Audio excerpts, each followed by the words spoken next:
Hello बच्चों, कल हमने बीए सेकेंड ईयर में ब्रिटिश में मंत्रिमंडल व संसद में संबंध के बारे में पढ़ा था।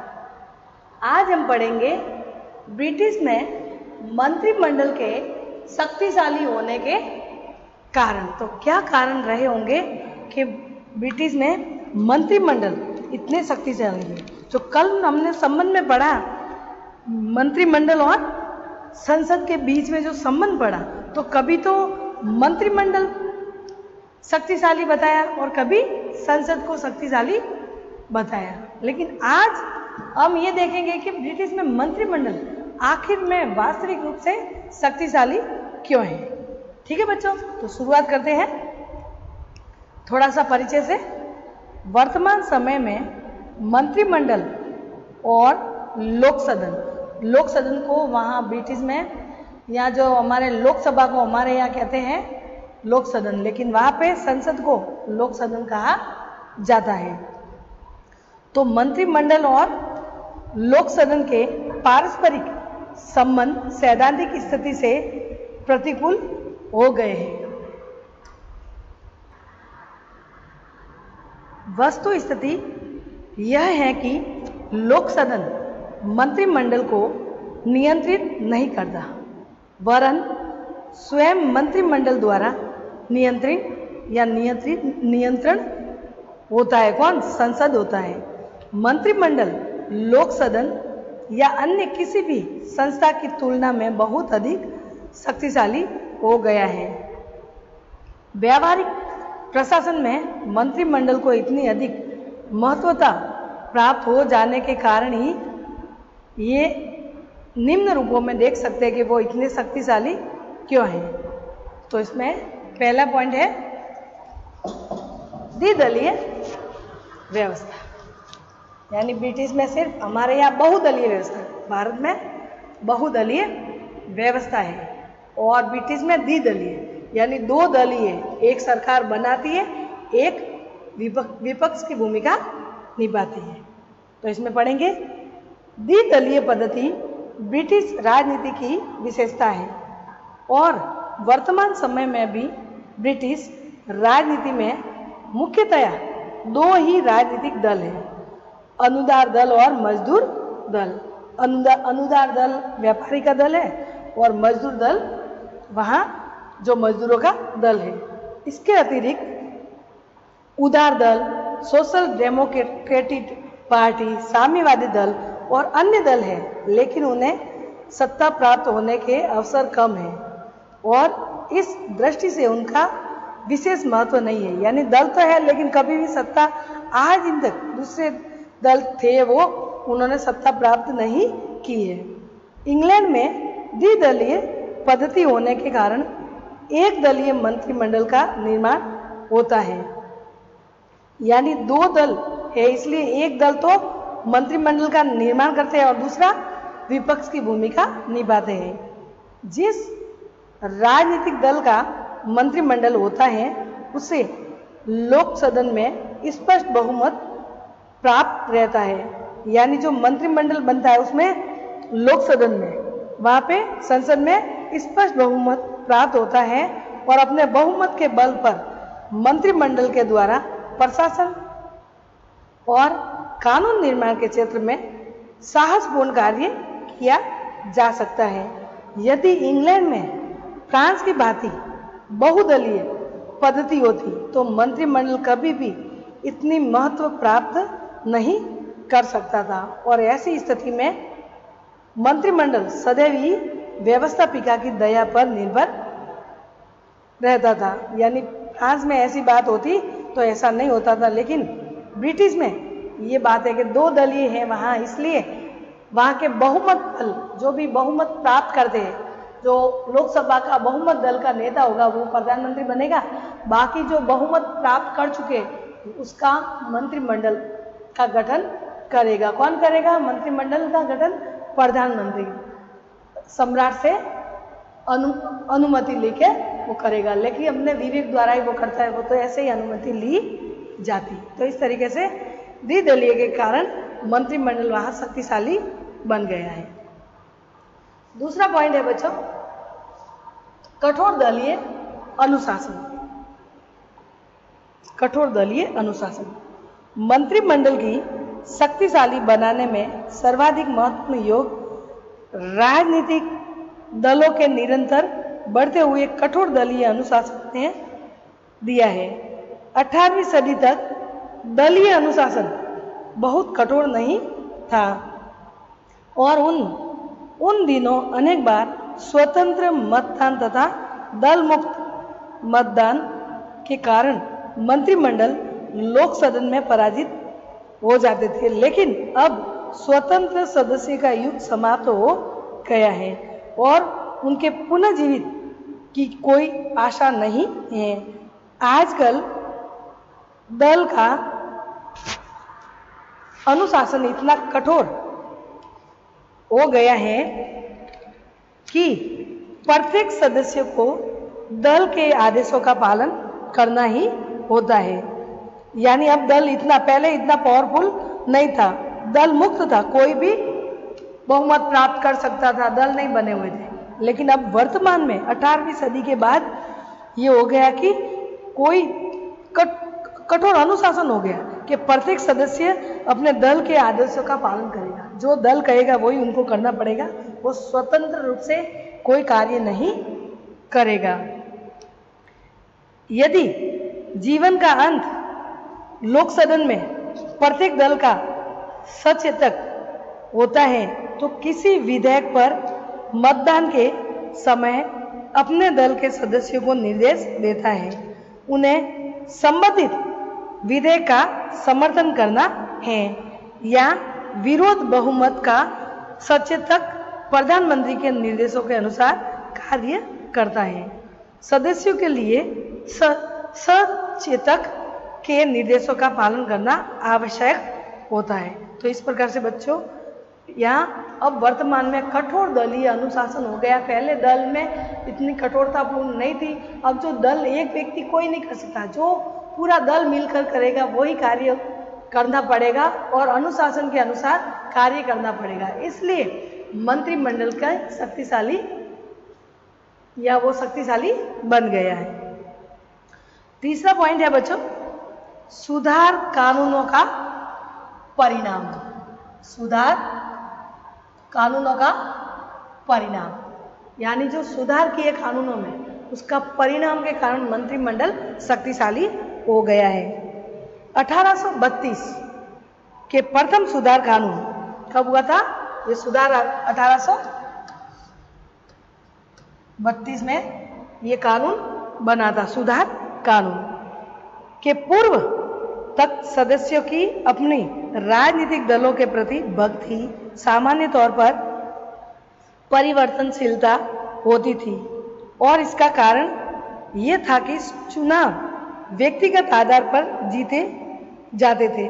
यानी 1832 से पहले, इससे पूर्व क्या होता था?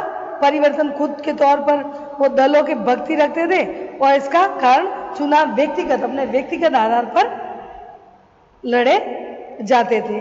मतदाताओं की संख्या कम होती थी, इसलिए निर्वाचकों को मतदाताओं से स्वयं संपर्क स्थापित करना सरल होता था। जब सदस्य व्यक्तिगत आधार पर चुनकर आते थे तो वे अपने आप को दल से आबंध नहीं रखते थे। यानी जब वो व्यक्तिगत रूप से चुनते थे तो वो दल से उनका कोई लेना देना नहीं होता था। कब? जब सुधार कानून नहीं बना तब। और किसी विशेष विषय पर दल से असहमत होने पर उनके द्वारा दल के विरुद्ध मतदान कर दिया जाता था या किन्हीं विशेष बातों से प्रभावित होकर दल परिवर्तन कर लिया जाता था, जिससे मंत्रिमंडल लोक सदन में पराजित हो जाता था। यानी वो व्यक्तिगत रूप से चुनाव लड़ता था तो हार भी जाता था और लोक सदन में भी वो पराजित हो जाता था। इस प्रकार मंत्रिमंडल पर लोक सदन का नियंत्रण बना रहता था। यानी 1832 से पहले जब नियंत्रण किसका था? संसद का मंत्रिमंडल पर नियंत्रण बना था। यानी मंत्रिमंडल कहे वही कार्य होगा, नहीं तो मन से वो कार्य नहीं कर सकते, क्योंकि वो व्यक्तिगत रूप से चुन के आए हैं। 1832 और इसके बाद 1867, 1884 यानी 84 के सुधार कानूनों की या कानूनों से स्थित एकदम परिवर्तन हो गई। मतदाताओं की संख्या बढ़ जाने के कारण व्यक्तियों के लिए व्यक्तिगत आधार पर चुनाव में विजय प्राप्त करना संभव नहीं रहा। यानी अब एकदम ये कानून जैसे बना तो उसके बाद संख्या मतदाताओं की, जो वोट देने की संख्या बढ़ गई, सुधार कानून बनाया तब, और इस कारण व्यक्तियों में व्यक्तिगत चुनाव का विजय प्राप्त करने का संभव नहीं होगा कि अब ज़्यादा मतदान जी वोट देने की जो वोट दे रहे हैं मतदाता की संख्या बढ़ गई है, तो अब संभव नहीं रहा कि वो जल्दी जीत जाएंगे, व्यक्तिगत रूप से जीत जाएंगे, क्योंकि लोग ज़्यादा बढ़ गए थे। जब व्यक्ति राजनीतिक दलों की सहायता से चुनकर आगे या चुनकर आने लगे तो इसके लिए राजनीतिक दलों के अनुशासन को स्वीकार करना स्वाभाविक हो गया। इस कारण सुधार कानूनों ने सुसंगठित राजनीतिक दलों और दलीय अनुशासन को जन्म दिया। यानी सुधार कानून के बाद मंत्रिमंडल का या मंत्रिमंडल की शक्ति और भी बढ़ गई। पहले व्यक्तिगत रूप से जीते जाते थे तो उस पर नियंत्रण संसद का रहता था, लेकिन अब दल द्वारा, दल में रहकर व्यक्तिगत रूप से, क्योंकि मतदाताओं की संख्या बढ़ गई, तो 1832, 1867, 1884, 1832, 1867, 1884 ये तीनों सुधार कानून के परिणाम के कारण क्या हुआ कि उनकी संख्या मतदाताओं की बढ़ गई और इसकी वजह से लोग व्यक्तिगत जीतना बंद हो गया और दल से मिलकर वो फिर बाद में चुनाव लड़ने लगे। तो दल से पावरफुल होने के दल के पूरा दल अगर मंत्रिमंडल बन गया तो फिर बाद में जो संसद के नियंत्रण था वो हट गया और मंत्रिमंडल शक्तिशाली हो गया।